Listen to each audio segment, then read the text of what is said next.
Nqobile, give us an update of the situation at the moment. Worried about our behavior. What we told them is that our people listen to our leaders. Nqobile, I'm just double checking. Can you hear me? Because they came here with a business. They didn't come here to stand. Nqobile, give us an update of the situation in Orange Grove at the moment as Operation Dudula attempts to target foreign nationals in that suburb. Well, Anli, where we are standing, we're standing with some of the ladies that have been in the front of that operation. They've decided to take off their clothes, but we do understand from now on they've left the park. And the park where the police were trying to stop them from leaving, they are now at Pick and Pay, where they have decided that they're going to be giving that memorandum, or rather that paper where they detail exactly what is it that they want.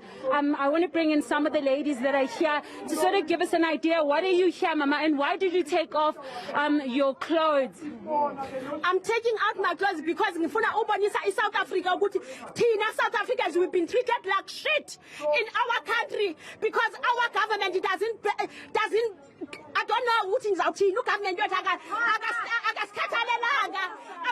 bethu masithi bayasiabuza masithi abantwana bethu sabancancisa kula mabele namhlanje badla drugs. Government, Can we stop the media because no, we have to.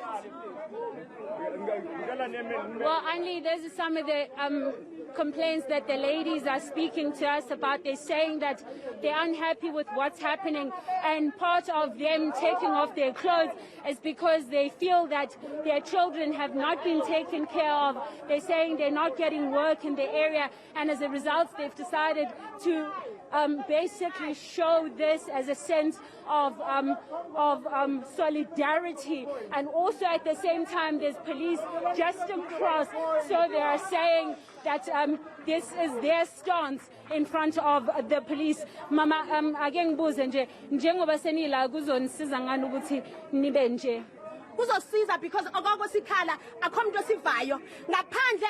If abafazi baka 1956 nabo bahamba bofika ePretoria ukuthi bafuna amabhasi, nathi lento esifunayo eSouth Africa izofuneka. If mafana ukuthi sihambe ngepenti sizohamba ngepenti. Now this is a start. We want to deliver on this small paper to this owner. Sifuna yama owner ahayarishe abantwana bethu bahlala esitratweni, abantwana bethu sabancancisa kula mabele. Ayizusisiza, but one day it's going to seize us. Because 1956 ngesisikhathi abamama bayafuna amabhasi kwi-government ye-apartheid. Now sinamaphoyisa, now sine-government ye-democracy. I-government ye-democracy yasihlukumeza abantwana bethu la e-Orange Grove ene-Hood. Abantwana bethu badla ama-drugs nama-foreigner. But Mama, wasn't going to some drugs about to take my foreign. We know where the places. We know the places. We know. Have you told the police about these places? No, the police. No, wait, guys. We've been reporting. The minute you report in Hood is a criminal center. As you know, the criminal center. Drugs dealers, and we porter. We don't want foreigners. The owners, they must hire the South Africans fully. Abantwana bethu ukuthi abayanqena ngoba balala beme ngenyawo ngama-drugs. Thank you, Mama. I want to move, Anli. Sorry, Mama. I want to move because there seems to be clashes between the police and Operation Dudula here. So I want to see what is happening here. Let's just listen in. We just ask you to speak. We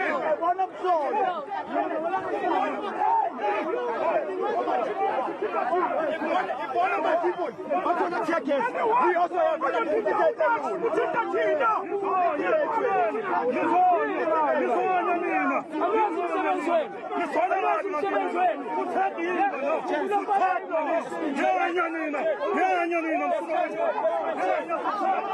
Those to the clashes.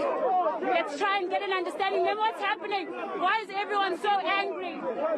No, these police are promising to shoot us because we just want to deliver a piece of paper to the company to say they must hire legal. We don't even want legal immigrants. We want them to hire South Africans. We just want to deliver a piece of paper, but we've been promised to be shot at. But already you had the discussions with the police, and the police said, do not leave the park, and you left anyway. Is this not a way where you are showing that you're not listening to them? We do listen. They left us whilst we are still in a discussion. They say they're coming back to us in 2 minutes, but they didn't do that. Instead, they went and started their vehicles and left us in the park.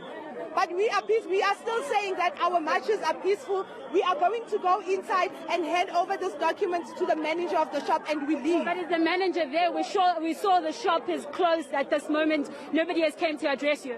We're going to call inside the shop and we'll ask. They know we've been here once and it was not violent. So now we just need them to sign the document. That's what we're here for. So they will definitely let us in there. They will let the leadership of Operation Dudula to go inside there. Thank you, ma'am. Well, there you have it, Andy. I want to show you what's happening behind me. Those are the ladies that we were speaking to.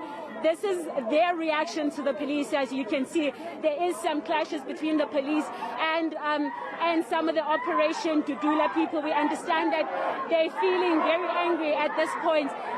There was a bit of clashes earlier on, as you saw on the visuals, where the police were shooting, and it seems that is already heightened, and it continues as we are standing here, Annalie, and they were waiting for management to come and speak to the Operation Dudula members, as we heard from one of the leadership saying that they are delivering that piece of paper, but no manager has come out yet. In fact, the shop has been closed.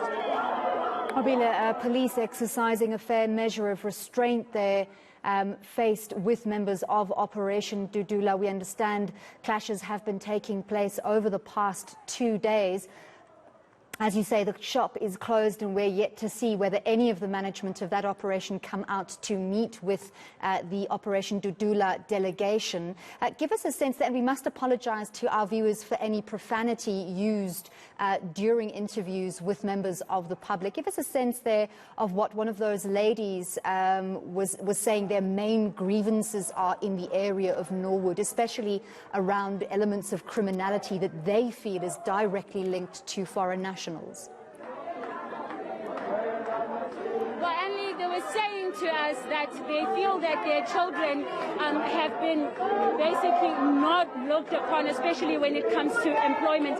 And this, of course, is what they blame for what is currently happening. They're saying their kids are now taking drugs, that they are on the streets, and they know that some of the foreign nationals are the people that are responsible for that, and that they are selling to their kids.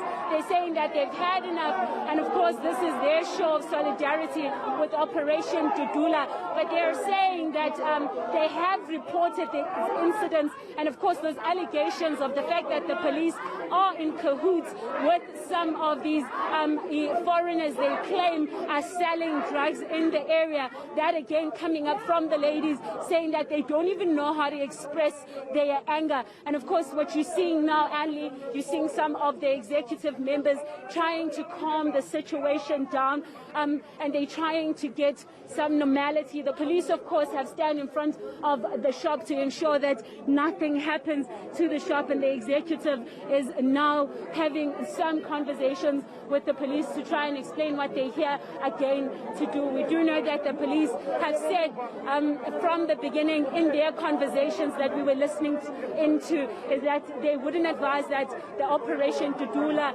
comes out, as they said that they would not be escorting them, from our understanding. However, it seems after they pushed through the park, they have now found themselves in here. And again, to that question you were talking about, Anli, the ladies saying that they're unhappy with the situation. The high unemployment has brought in the drug element, and they are, of course, accusing that some of their kids are buying these drugs from the foreigners. Now we see some of the ladies crying there. Let me try and see if we can get to understand why is she crying. Mama, ukhaliswa yini? Kanjani mama? Ecokela lejenza ngamapolisa wasinqandela kulama foreigner nanabantwana bana 14 years old abakidnapped ngamakhongo babarape babatyisa drugs and then kwakwasivala imilomo masithule sivala ngawo amapolisa as if bona banabantwana negretshela abantwana bakidnapped abantwana bangamakhongo futhule nje khona ngwakho ikhesi yakhona ikhongo lakhona belibathiwe elinye labaleka linikezwe ibheli 5,000 bathini mna ngiyahlukumezeka mna phaa banyuka besehla ngemoto ndine-footage khona ngoku kum banyuka besehla phaa endlini bafuna mna nabantwana bam bafuna usulala phinde kwakhona bebhalisa funeka siyekelela loo nto never. Well, Anli, just to explain what the lady is saying to us, she's saying to us that she has kids that were kidnapped by Congolese foreigners. These, of course, are allegations.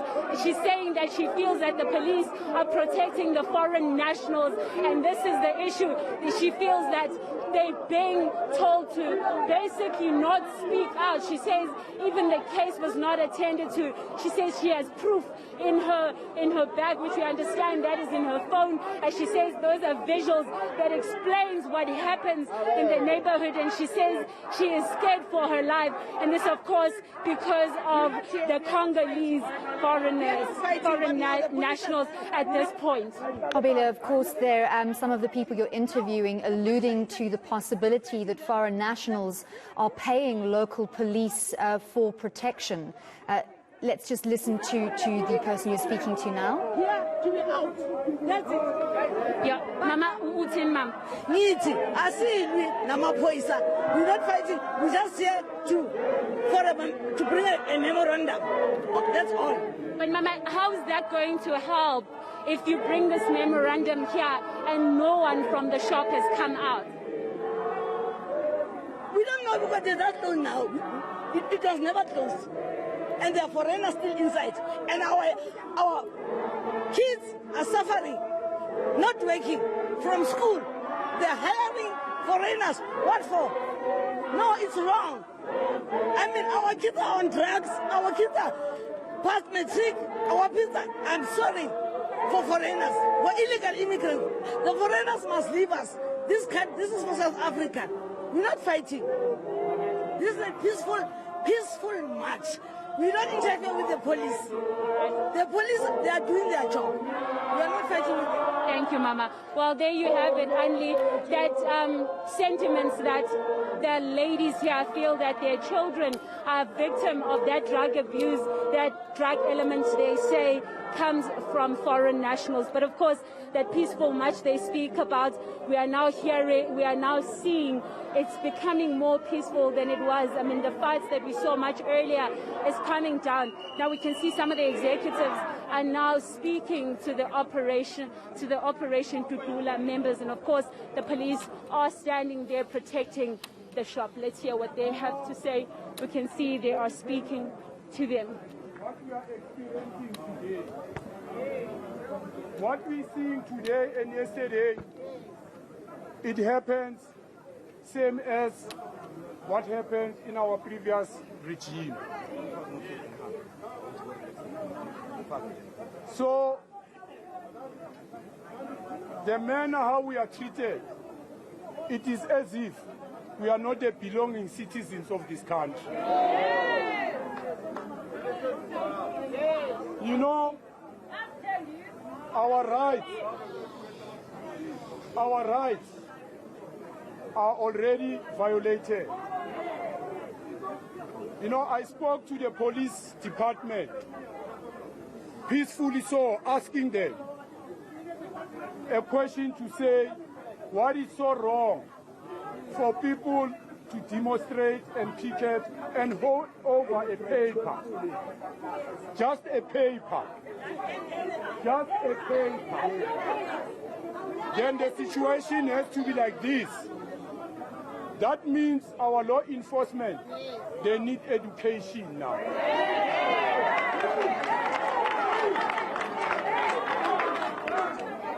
They're still living with a past mentality. They need rehabilitation. Maybe many of them, they were police officers of the previous regime. They still have the mind of seeing us as a distractor. Ganti, you know what? A black person is very peaceful. We've been taught discipline from our different political organizations. When things were happening in the past, it started like this, peaceful, and it ended up as a revolt. Because they are provoking the situation. So therefore, we're asking to our law enforcement to allow us to hand in the letters. So now, they've agreed, comrades, and they have assured them that there will be no damage of infrastructure, there will be no looting, there will be no vandalizing, there will be no criminal acts. And we promise them that whoever that is going to be in contrary with what I've just mentioned, we'll make sure that person goes to prison. Yes. By so doing, we are protecting our movement. We don't want to tarnish the image of a black person. We are a very peaceful nation, and we cannot be changed. And we cannot be changed to be vocal and become a reason for our children. What we are doing for the upcoming generation and the current generation.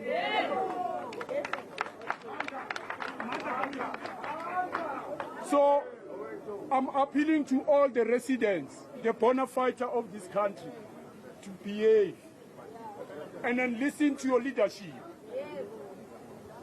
However, I know even this parliament, you became provoked by the manner of how our law enforcement they behave against us, which we didn't expect that. And then we're asking them, and then we are promising them, wherever we go in, there will be no infrastructure that destroyed, because that infrastructure we need it for our children. The illegal foreigners, they're the ones that are destroying our country. They're killing people, they do Honduras crime here. But they are not found because they are undocumented. Tina, we're scared of the laws because we are legal, we are documented. If I do something wrong, they can catch me today. So, finally, Bashali, we're going to demonstrate peacefully. We're going to walk peacefully. So hand over our demand to those stores that have employed illegal immigrants, so that our South African must get an opportunity for employment 100%. So now, we're going to walk.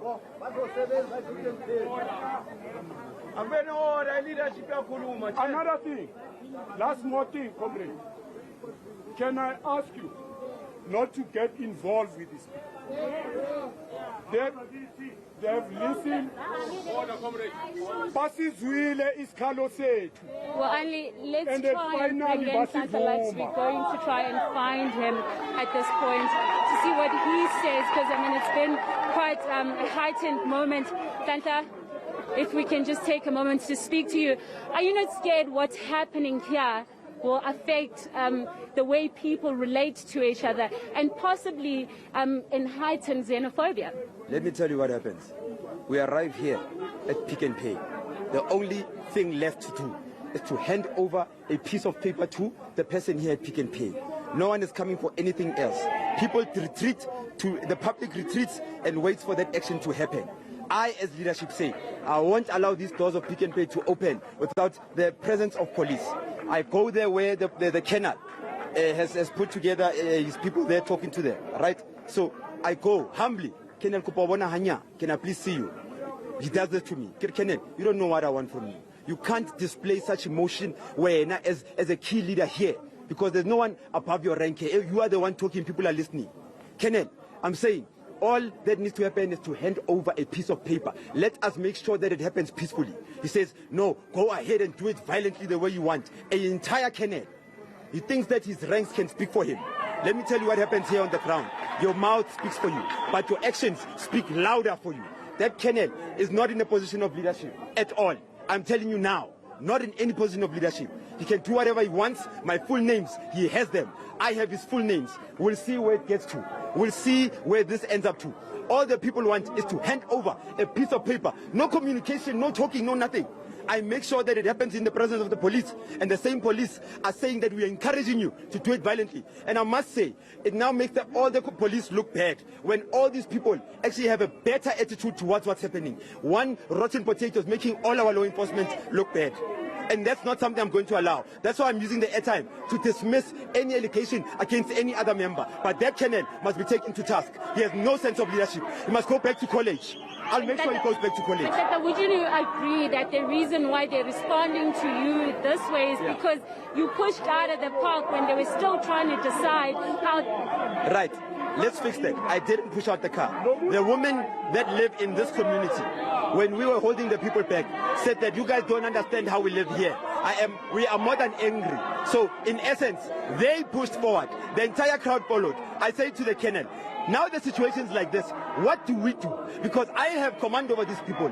What do we do, Colonel? He says to me, what leadership is that? I'm saying, how do we control this situation? And he's failed. Maybe it's cadre deployment again. Maybe he's got his ranks because he knows someone. He didn't go to college, this person.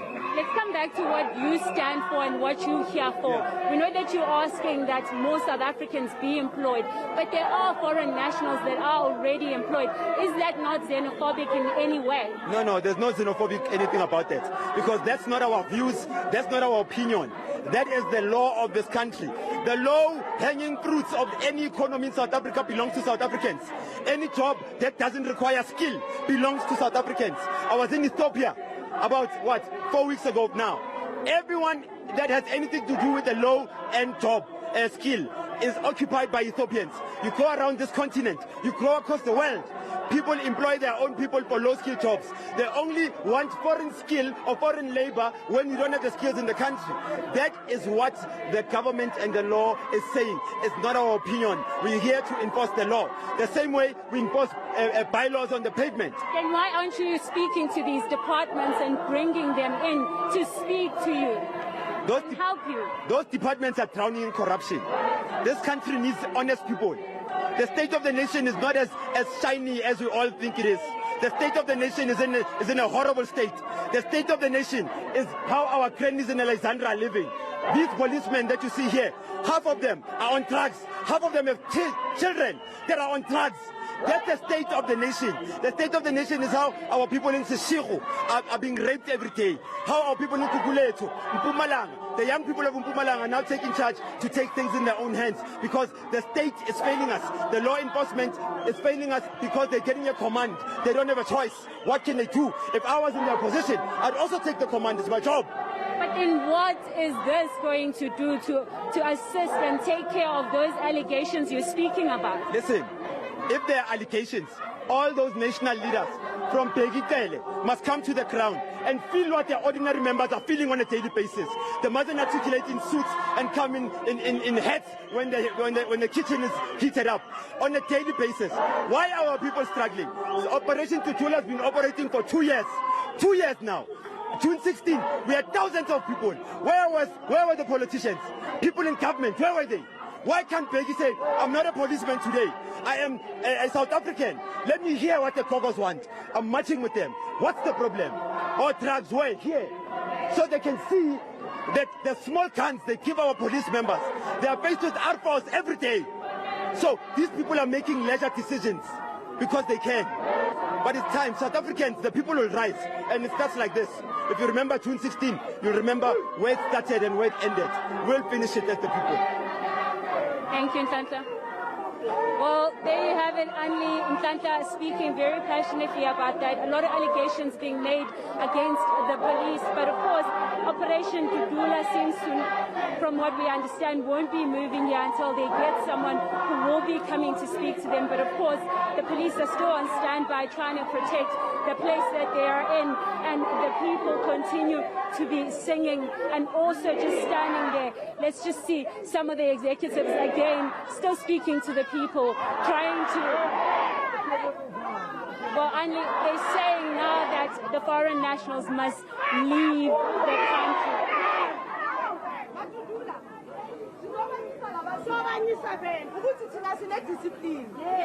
Baamile as amang bafuna ukusiprovoke and ngeke bayithole lento abayifunayo, so sizobabonisa ukuthi sine discipline sizoma la and sizoyenza into esizayo, sizosebenza la, sizohanda over ukuthi asafuna ama-foreigner la, angeke sihambe singayenzanga leyo nto leyo. Sizosuka from la siye eNandos, masuka la peacefully the way sihlala sisho ngakhona, angeke kube nomsindo, akuna shop ezophuka la. Abasazi, I think abakaze babe involved kuma operation wethu, abasazi ukuthi sabobani. So namhlanje so today sizobabonisa ukuthi sizohamba la kungaphukanga neglass eyi-1, angeke sidle ngitsho neswidi labo eli-1, bangama bona bafale, so ayikho into ezoyenzeka la. Okusalayo sizongena, iforeigner lizophuma la lingasasebenzi, South African izongena.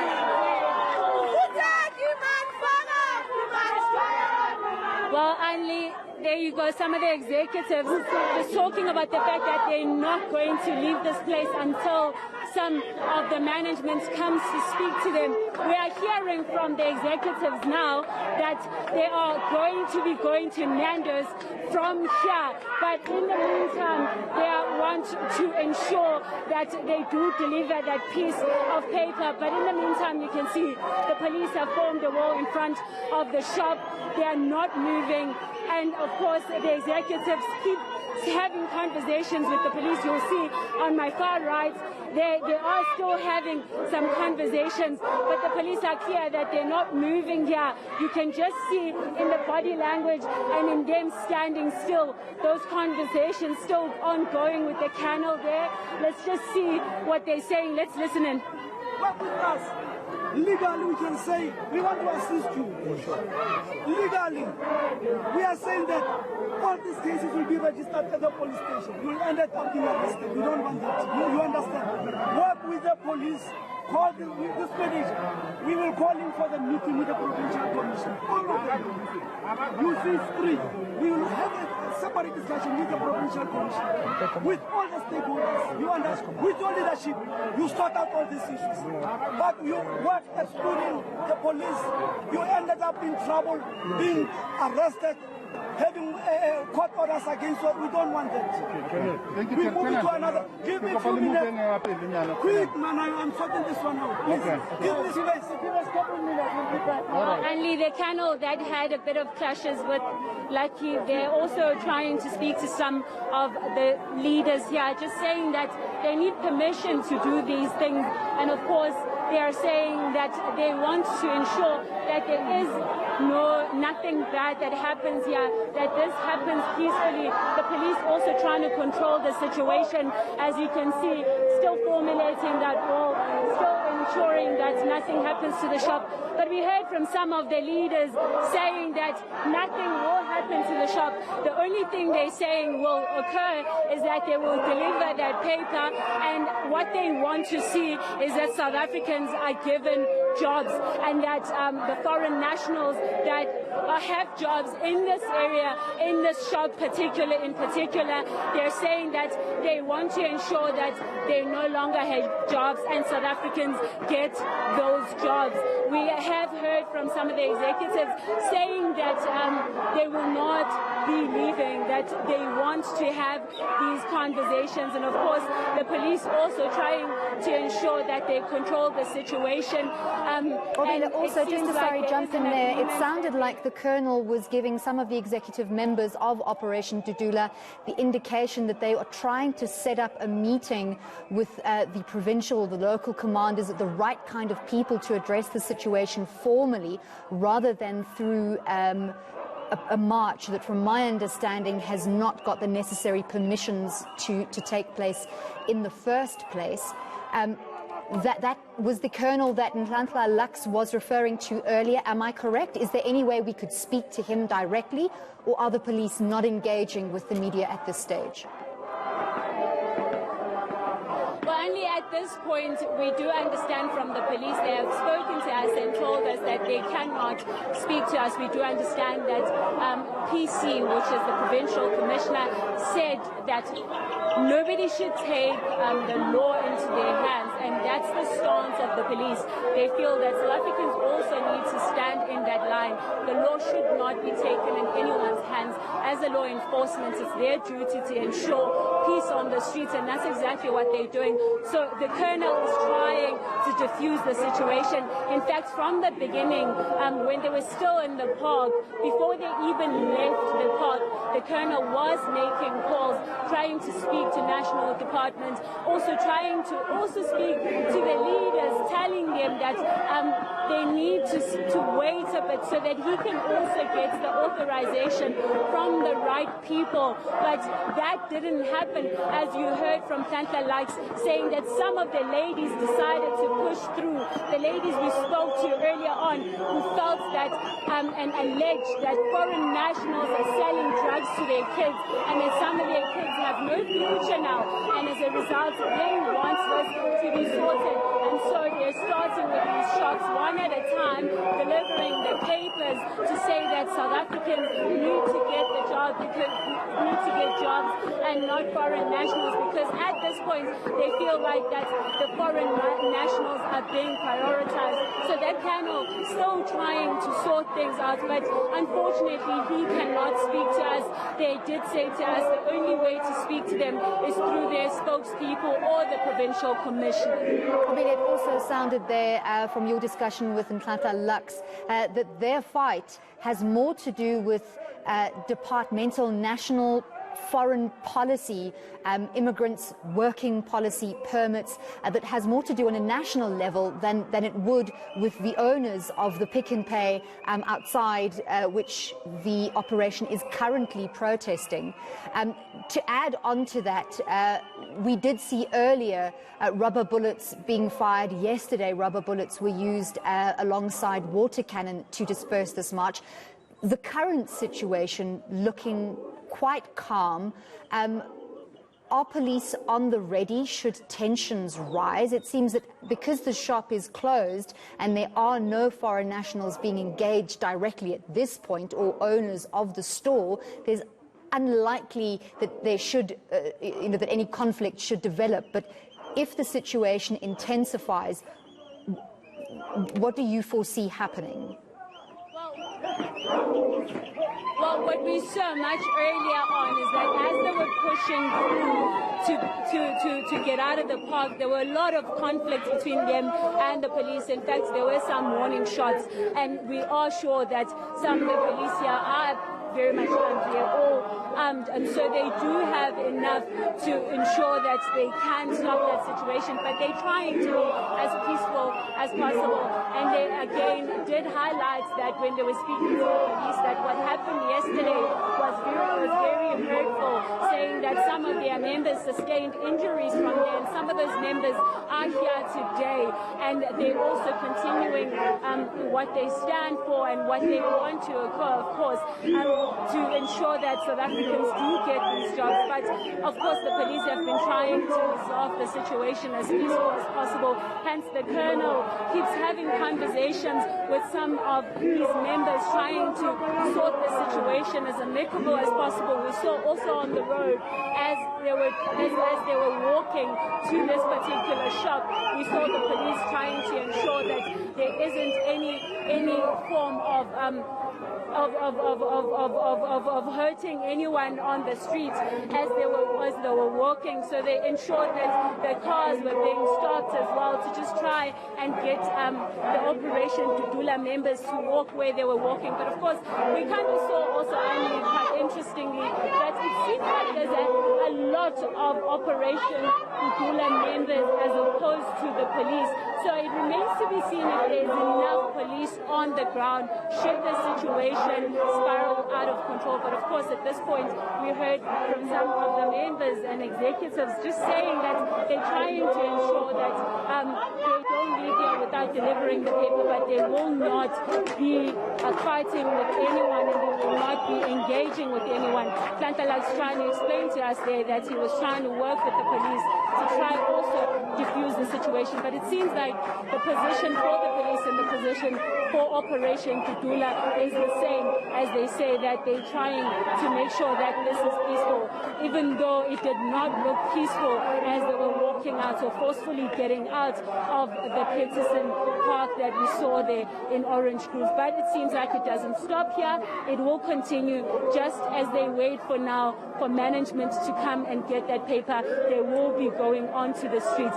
But from our understanding, they said there will be no confrontation in terms of going to foreign nationals or anything. But today it's just the 3 shops, which we understand will be getting 3 days to sort out the situation that they're saying that the different departments in South Africa has not attended to in terms of ensuring that the South African youth does get that employment that they feel that at this point is being taken by foreign nationals. I mean, you can even hear from the songs that they have sang, and most of those songs just saying that the foreign nationals must leave. But we can see that again, they're calming a bit down. But let's see what happens. Nqobile, is this the first of the 3 shops that they intend to hand over memorandums at? And how long do we foresee the processes and the marches taking place today? It seems that they are likely to be positioned outside this shop for quite some time until management arrives to receive that memorandum from them. Well, Anli, they are going to be here until they are able to deliver that piece of paper, as we have been told.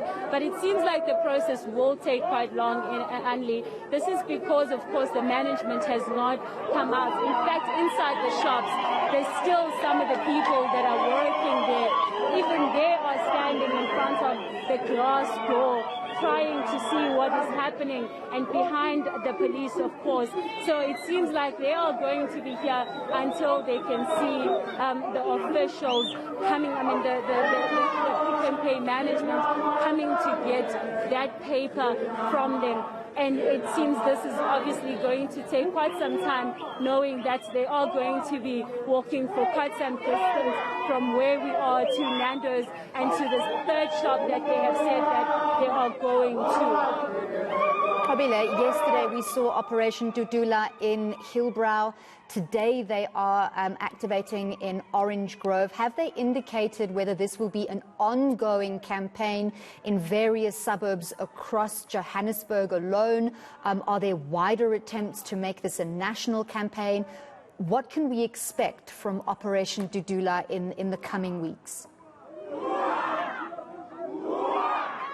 Well, from what we have heard, Anli, I mean, we know already where we are. They're saying that they're going to be giving the shop 3 days. That means then they are going to be coming back to find out what happened there. And we already know that they are going back to Hillbrow, which we are knowing that they are going to be doing this on Saturday. So this seems like to be ongoing. But based on the people that have been here, we know that most of the people that are here, we were told, are coming from different ends of the province, which makes this just the province march at this point. But we will hear, obviously, from them to understand what's happening in terms of nationally. But we do understand that some of the youths are coming as far as the Vaal, some of them even coming from Yeoville and coming from areas in the CBD. Now, they're saying that most of these places have been faced with the scourge of young people being unemployed, but also at the same time, young people ending up taking drugs. And this is what, of course, that they have said is the major issue that has come out of the fact that the young people don't have enough to do or they don't have work at this point, and so they resort to these substances, and of course alleging that some of the people that are making this possible and easier to happen are these foreign nationals. But at this point then, Anli, we do understand that those in that 3 days, then we'll probably see them coming back to get the answers, as they said, that they would like to know what will be the movement from those shops. But of course we did engage them to understand why this hasn't been highlighted to the prospective departments that we know that should be taking care of such if these allegations are true. Just like saying there that there's too much corruption and that they feel that the departments are not doing their jobs. And this is of course what they were telling the police as well, saying that even the police themselves are not to be trusted because they allege that some of them are taking brown envelopes from some of these foreign nationals. And of course the police saying that they were asking them, saying that can you not, if you have the right evidence, or rather if you have the evidence, can you not take this forward, take it to the provincial, speak to national, let them know of what is happening and provide the evidence, as the police stand for zero tolerance when it comes to corruption. But most of the executives feeling that they have been let down by the law enforcement and the different departments in the country, and therefore this has to be the way that they can take back that employment force of Africans, that they can take back their rights, and this is the only way. And of course they're saying this is as peaceful as it can be, even alluding to the 16th of June, saying that if you remember what happened then, and this is the people now doing exactly that, almost as if they are likening the situation to that revolution, feeling like they have not been taken seriously. Nqobile, if we're going to make comparisons between situations, we also have to bring to mind the 2013 xenophobic violence that shocked South Africa and the world. A number of people lost their lives. We have to remind ourselves of the horrific death dealt to Mido Masia at the hands of South Africans, and the immense police effort it took to bring that xenophobia under control. Obviously, we must acknowledge that in this instance, leaders of Operation Dudula have, throughout today's programming, been talking to their members, encouraging them to show discipline. They have said no one is going to break the law, no one is going to be violent, no infrastructure or shops or property will be damaged, no person is to be hurt. However, if emotions are at a boiling point, when do we get to that point where we start seeing xenophobic tensions rising up across the country? And how do Operation Dudula executive members feel about xenophobia in relation to their argument? The two are quite different. There shouldn't be, this general sort of assumption that because they don't want foreigners to have jobs that they feel their youth should have by right, that they necessarily hate or despise anybody who is not South African. What have they said about those xenophobic attacks from 2013 and their attempts to prevent the situation from escalating to that point? Well, Anli, to be fair, we haven't really heard the strategic point in terms of how they're going to do that. But all we have heard from the leaders here is that they're just ensuring that their people do not get out of hand. And of course, you saw earlier on they would start singing to calm them and they would stop the situation from boiling. But quite earlier on, before we got to this point, Andy, it was quite clear that the situation was not, they were not in control of the situation as they were pushing out of the park and the police even trying to get those warning shots ongoing. We saw that the situation was out of hand. In fact, most of the executives were all over the place and we could see them speaking with the police, trying to speak to the people, also trying to get them in line to go to where they were supposed to be going. That took quite some time to get here, which clearly states as well that with more numbers added to this, there is a likelihood of things getting out of hand. as the executives themselves were not pleased with what was happening during the time when they were walking here. And earlier on as well, I mean, we saw how there was that conflict between some of the leaders and the police, as well as some of the leaders and the law enforcement. They were saying, of course, that they felt like they were not being listened to, but we could see the conflict that the people were also ready to defend themselves in a sense. And of course you will know that this also comes from the fact that what happened yesterday meant also for them, as they said when they were speaking to my colleague Nqobile, that they will defend themselves if they have to. So the situation is quite volatile. There's no saying that it cannot get out of hand with more numbers and of course with the confrontation with other people. But we are hearing from the executives that they are saying that they are in control of the situation, but as to how they're controlling it, we are yet to see more of that. But of course they're saying that this will not encourage xenophobia, as they're saying that they're enforcing the country's law, that the companies are meant to be hiring South Africans. And lucky they're saying to us, they're saying to us that even when he was traveling in the continent, he had seen that the skills, jobs that did not require skills in that sense, people of the country were prioritized, and all they're asking is that there be a form of South Africans being prioritized in this case. But of course, this again, as you would see, only means that South Africans is being prioritized, also sidelines those foreign nationals that might have jobs in South Africa, and how they are going to be affected. Of course, that also becomes a major issue. So as to whether or not they would also not respond to that, well, would have, I suppose, to see as it occurs on the ground on how they would respond to that, because I mean, in this country we already know the effects, as the ladies are saying, of people not having a job, what it could occur, as they allege that some are even taking drugs. So what happens when some of the people are taken, their jobs are also taken away. So it's quite a volatile situation as well, as to how the companies are going to tell people to essentially they leave their space for another person to come in. How do you do that? So that is in terms of employment as well, which is why it's important to also include these departments that know how this is supposed to be handled. And of course the leaders here are saying that they will not be doing that because they feel like they already have been let down. Nqobile, I can imagine that faced with the crowd in Orange Grove at the moment, any foreign nationals residing or working in the immediate vicinity would have taken the immediate opportunity to vacate the area for fear of their safety. However, the understanding is that there are a number of people who work at the store who are currently inside. In other words, they are in the shop. The police are directly outside, preventing from Operation Dudula from entering that shop. Have we gotten a sense from perhaps any foreign nationals in the area or bystanders who are not directly involved in the protest how they feel about today's protest and march?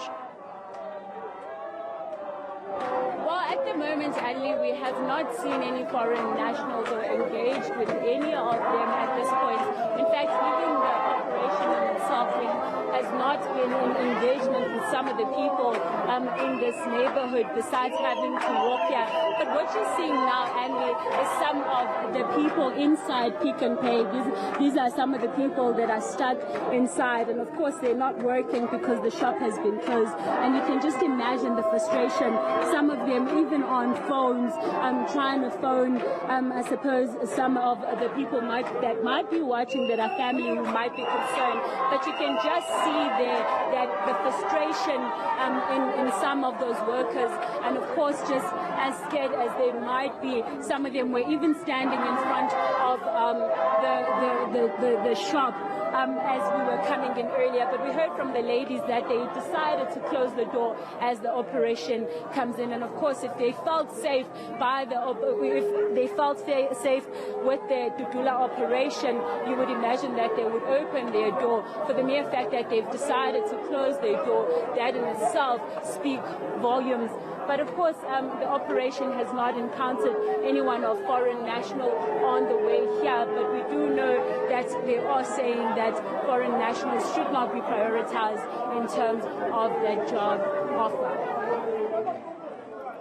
Nqobile Madlala still coming to us from Orange Grove in Johannesburg, where Operation Dudula is protesting outside a store, demanding that foreign nationals who work at these stores be let go in favor of South African citizens so that they may find employment as per the rule of law in South Africa. The lines ever so